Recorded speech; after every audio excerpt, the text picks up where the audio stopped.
Alors pour cette fin d'émission, je vais vous parler un petit peu d'événements qui me semblent inspirants, en tout cas qui m'inspirent moi. Et en particulier sur Paris, ce printemps est largement consacré au corps et à l'amour avec plusieurs rétrospectives et pas des moindres, qui mettent l'accent sur l'érotisme comme démarche artistique. Et ça tombe bien puisque c'est vraiment la conviction que nous avons dans cette émission que l'art est érotique et que l'érotisme est un art également. Donc, par exemple, on a l'exposition Renoir et l'amour au musée d'Orsay.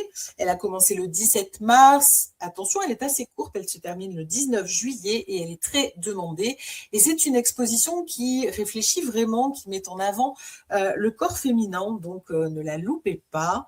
Dans la même veine, là, du côté du Grand Palais, cette fois-ci, on a l'exposition Nan Goldin, Nell Goldin, alors c'est This Will Not End Well, et c'était du 18 mars au 21 juin, ça a commencé donc il y a quelques jours, et là sont placés au cœur le désir et la sexualité, avec ce regard si particulier et si vivant, si original de Nan Goldin.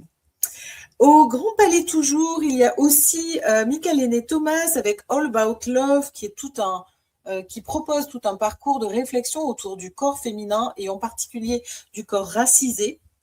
Ou bien encore au Musée d'Art Moderne, Lee Miller avec une belle proposition qui, elle, a lieu à partir du 3 avril. Elle n'est pas encore en place et jusqu'au 26 juillet.